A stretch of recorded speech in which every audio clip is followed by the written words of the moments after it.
हाल ही में 8 मई 2025 की रात को कुछ भारतीय न्यूज चैनलों ने सनसनीखेज और अपुष्ट खबरें प्रसारित की, जिनमें दावा किया गया कि भारतीय सेना ने पाकिस्तान में घुसकर हमले किए, इस्लामाबाद पर कब्जा कर लिया, कराची पोर्ट तबाह हो गया और यहां तक कि पाकिस्तानी सेना प्रमुख को गिरफ्तार कर लिया गया। ये खबरें इतनी तेजी से फैली कि सोशल मीडिया पर युद्ध जैसे माहौल की अफवाहें उड़ने लगीं।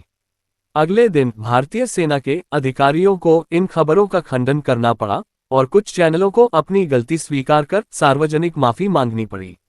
इस घटना ने एक बार फिर गोदी मीडिया की विश्वसनीयता और टीआरपी की अंधी दौड़ पर सवाल खड़े किए हैं। आइए इस मुद्दे को समझते हैं कि गोदी मीडिया फेक न्यूज क्यों फैलाता है, कौन से चैनल इस बार माफी मांगने को मजबूर हुए और टीआरपी की इस दौड़ के पीछे क्या कारण है। गोदी मीडिया एक निंदात्मक शब्द है जिसे पत्रकार रवीश कुमार ने लोकप्रिय बनाया। यह उन भारतीय प्रिंट और टीवी न्यूज चैनलों को संदर्भित करता है जो केंद्र सरकार के प्रति पक्षपातपूर्ण रवैया अपनाते हैं। इन चैनलों पर अक्सर सनसनीखेज, अपुष्ट और भड़काऊ खबरें चलाने का आरोप लगता है, जो सरकार के एजेंडे का समर्थन करती हैं और जनता में भय, राष्ट्रवाद या ध्रुवीकरण का माहौल बनाती हैं।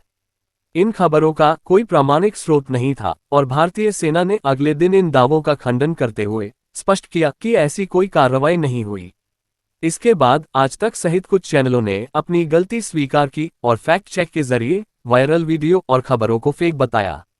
8 मई 2025 की रात की फेक न्यूज कवरेज के बाद निम्नलिखित चैनलों ने अपनी गलती स्वीकार की और माफी मांगी या फैक्ट चेक के जरिए खबरों का खंडन किया।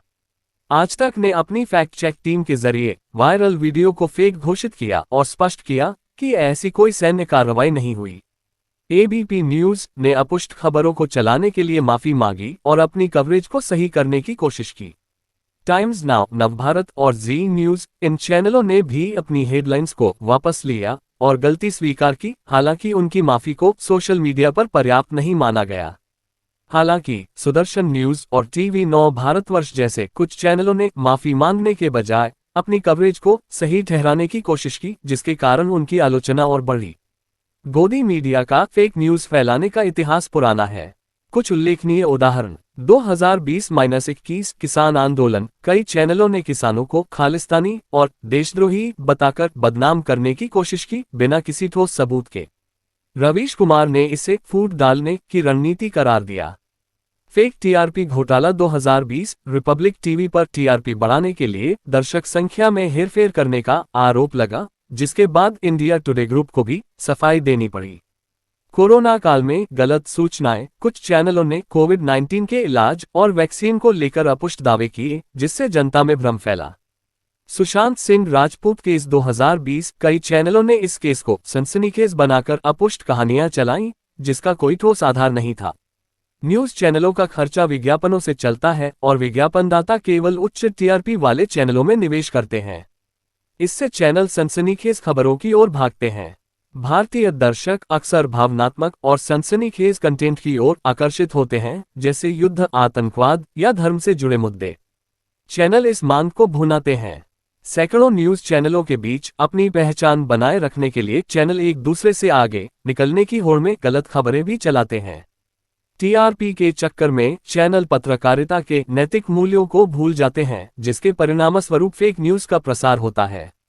8 मई 2025 की रात गोदी मीडिया की गैर जिम्मेदाराना पत्रकारिता का एक और उदाहरण बन गई, जब आज तक जी न्यूज, टाइम्स नाउ, नवभारत और अन्य चैनलों ने पाकिस्तान के खिलाफ अपुष्ट खबरें चलाकर युद्ध का माहौल बनाया। माफी मांगने के बावजूद इन चैनलों की विश्वसनीयता पर गहरा सवाल उठा है। टीआरपी की दौड़, राजनीतिक दबाव और पत्रकारिता के नैतिक पतन ने गोदी मीडिया को फेक न्यूज का पर्याय बना दिया है। यह न केवल जनता को गुमराह करता है, बल्कि लोकतंत्र और राष्ट्रीय सुरक्षा के लिए भी खतरा है। इस समस्या से निपटने के लिए सख्त नियमन, दर्शक जागरूकता और स्वतंत्र पत्रकारिता को बढ़ावा देना जरूरी है। जब तक चैनल टीआरपी के लिए सच को ताक पर रखेंगे, ऐसी घटनाएं बार बार सामने आती रहेंगी। इस समस्या से निपटने के लिए सख्त नियमन, दर्शक जागरूकता और स्वतंत्र पत्रकारिता को बढ़ावा देना जरूरी है। जब तक चैनल टीआरपी के लिए सच को ताक पर रखेंगे, ऐसी घटनाएं बार बार सामने आती रहेंगी। क्या आप अपना यूनानी आयुर्वेदिक हर्बल ब्रांड शुरू करना चाहते हैं लेकिन मैन्युफैक्चरिंग की सुविधा नहीं है? अस्बा लाइफ केयर प्राइवेट लिमिटेड आपके सपनों को हकीकत में बदलने के लिए तैयार है। हम लाते हैं उच्च गुणवत्ता वाले यूनानी आयुर्वेदिक और हर्बल प्रोडक्ट्स जैसे माजून tablets, capsule, syrup, face wash, shampoo, toothpaste और कई अन्य उत्पाद। हमारी अत्याधुनिक मैन्युफैक्चरिंग यूनिट में बेहतरीन मशीनरी और गुणवत्ता परीक्षण लैब्स हैं, जो आपके उत्पाद को हर मानक पर खरा उतारते हैं। हम सिर्फ उत्पाद निर्माण नहीं करते बल्कि आपके ब्रांड के लिए सही पैकेजिंग और गुणवत्ता निश्चित करते हैं। अब अस्बा लाइफ केयर के साथ आप अपना ब्रांड ऊंचाइयों तक ले जा सकते हैं। संपर्क करें 9458039611 या 8171161766 पर। Website www.asbalifecare private limited।